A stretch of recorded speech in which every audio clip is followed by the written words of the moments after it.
Good morning. This is Dr. McDaniel.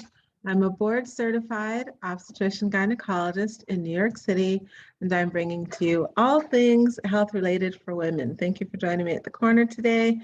And this is the part deux of the artificial sweeteners presentation. So the previous presentation was on sugar substitutes, and I mentioned that a lot of them are color-coded according to the individual servings. So they have the different colored packets, the sweet and low, that's the pink, the equal or the aspartame is the blue, the Splenda is the yellow. So, and sugar substitutes, the main issue with the sugar substitutes is that they're considered a food additive, and they're either low calories, so 5 to 10 calories, or 0 calories. They can be made from plant extracts, but predominantly they're chemically synthesized. And the overwhelming problem with the sugar substitutes is that they do disrupt the microbiome. They can lead to chronic inflammation, obesity, intestinal disorders such as irritable bowel syndrome, Crohn's disease, and even potentially colon cancer. Some of them cannot be baked, and they can also lead to breast leukemia or lymphoma. So not so great. And despite there being low to 0 calorie and used as a substitute for sugar to be healthier, it turns out that they're predominantly not healthier. Now, the big issue with sugar, as I mentioned at the previous presentation, is that sugar can disrupt, it can cause obesity. It's addictive because it activates dopamine receptor response, and it can disrupt a lot of hormones for satiety and hunger, and it can, it's inflammatory, and it can cause health issues due to all of those scenarios.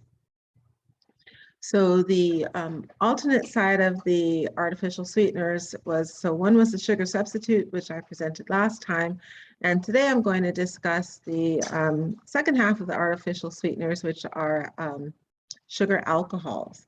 Now, just to actually go back to the list of sugar substitutes, we had the acesulfame K or ACE-K, aspartame, saccharin, sucralose, and inulin.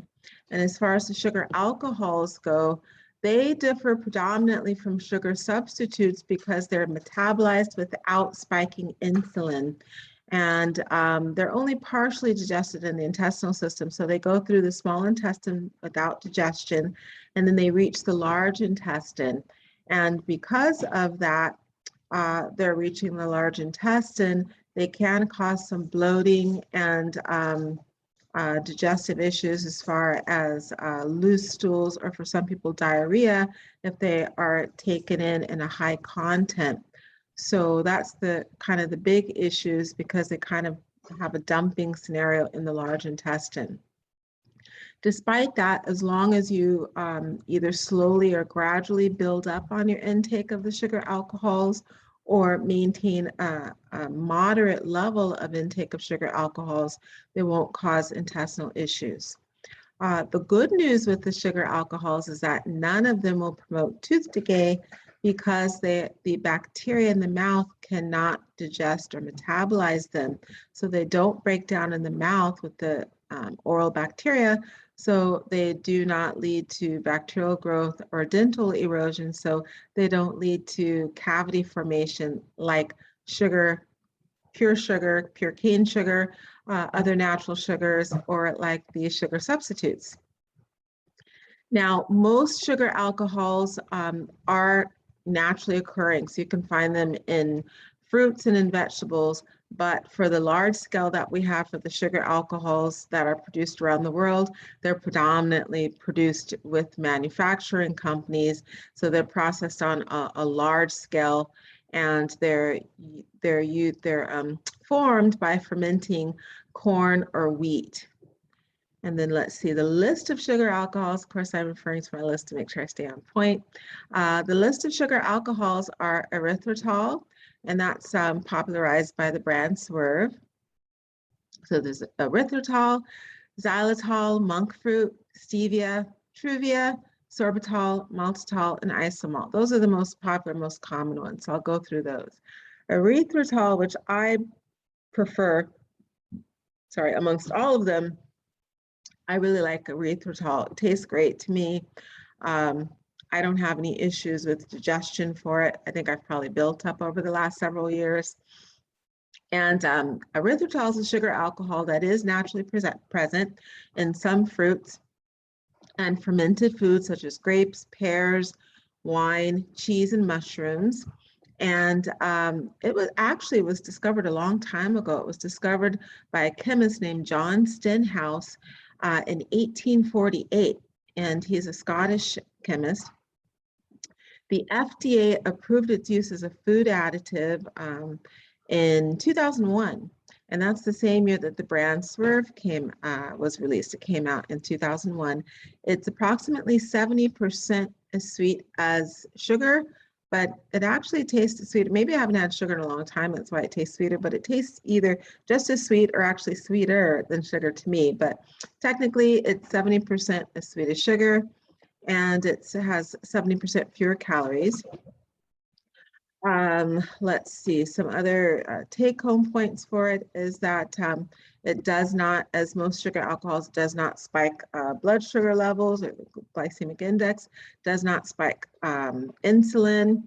And let's see, the other big deal is that, it has a better, it's easier on the large intestine, so it has fewer intestinal side effects than the other sugar alcohols because most of it is actually absorbed in the bloodstream. So it doesn't have such a strong dumping effect as the other sugar alcohols, and then it's also excreted unchanged in the urine. So only about 10% of the erythritol that's ingested actually reaches the colon, so that's why it's much easier to process. And then let's see, when we're looking at the next one, that's going to be xylitol. Xylitol has a sweetness similar to that of sugar, and it's extracted from corn or birchwood. It's also present in many fruits and vegetables, but on a large scale, they just use the birchwood. And same story as the erythritol, does not raise blood sugar, does not raise insulin levels. Monk fruit is very, very popular, and it is a literal fruit. So it's made from a small green melon called the monk fruit, has 0 calories, and it's 100 to 250 times sweeter than regular sugar. And because of that, monk fruit is often blended with other sugar substitutes to modulate the sweetness. So it's blended either with inulin, which is a really good option, or with erythritol. I think it's more popular to find monk fruit as a blend with monk fruit and erythritol, much more popular that it's blended with erythritol than inulin. Now, the really nice aspect with monk fruit is that it gets a lot of its sweetness from antioxidants. The antioxidants are called mongrosides, and during process, the mongrosides are separated from the fresh pressed juice. So in separating the two, it actually removes the fructose and the glucose from the monk fruit so that you're just left with the antioxidants. And because it's an antioxidant and anti-inflammatory, it looks like it has much more beneficial effects for the body due to that anti-inflammatory aspect, and it doesn't cause any detrimental side effects like table sugar would. Stevia is another popular option for sugar alcohol, and it's a natural sweetener that's extracted from the leaves of the South American shrub, the Stevia rebaudiana. Now, the leaves of the Stevia rebaudiana, I'm going to say that faster, rebaudiana, are packed with nutrients and phytochemicals because it's a plant. So it allows the sweetener to have health benefits just as the monk fruit, which is also naturally derived in the environment. Now, stevia is 100% natural. It has 0 calories, and it's 300 to 350% sweeter than table sugar. It does not have any known adverse health effects whatsoever. It actually has been shown to lower blood sugar, lower blood pressure, and when you crush and extract the juice from the Stevia rebaudiana leaves, It has two aspects. It has the stevioside and the rebaudioside A. This leaf was actually used by natives in South America for centuries, and they called it the ka'ahe, or the sweet herb. And I think they said it was Peru. I'm not 100% sure. Just said South American tribes, but I think I read that it was Peruvian. They used it to sweeten their food, but they also used it as an herbal remedy for heartburn and for indigestion. It was subsequently analyzed and categorized by European explorers in 1903. And the best way to consume the stevia is to grow the plant yourself. You can actually buy it online.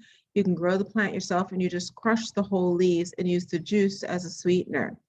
The only small fly in the ointment is that despite having minimal effects on blood sugar, it does actually appear that stevia does slightly raise insulin levels. So it may not be 100% effective at maintaining low body weight or preventing or reducing weight gain if used repetitively and regularly as a sweetener. In 2012, Truvia, which is a blend of stevia from the rebaudiana A component and erythritol, were blended to make Truvia. And that's when it was released into the market. And then let's see, moving upwards and onwards is the sorbitol and maltitol. Those are both naturally occurring sugar alcohols. They're found in lots of different fruits and plants also. Unlike other sweeteners, they're only around 70% of the sweetening power of sugar. And they do have fewer calories, though. They're found in apples, apricots, dates, berries, peaches, plums, and figs. And then commercially, sorbitol is used to preserve moisture and sweetness. It provides texture to products. It can be used on its own, but it has a really high laxative aspect to it. So if you're constipated, you can use the sorbitol. And there are actually pharmacies that will dispense sorbitol in order to help treat constipation. It's hyperosmotic, so it draws fluid into the colon and surrounding tissues to promote bowel movements. So it can be purchased specifically for that purpose without prescription. And then, unfortunately, the sorbitol and the maltitol are not ideal sweeteners. And that's because they both have a pretty high glycemic index level. So they do substantially raise the sugar or glucose levels in the bloodstream, and they spike insulin. And it appears, based on the research, that the glycemic index and the insulin response for sorbitol and maltitol are actually higher than table sugar by itself. And then sliding into home base here, we have the Isomalt. Isomalt is interesting because it's created from beets. So it's created from beet sugar.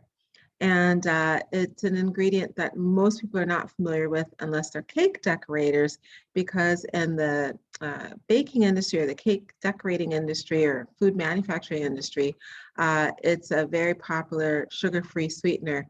It was discovered in the 1960s, and it's been available in Europe since the early 80s.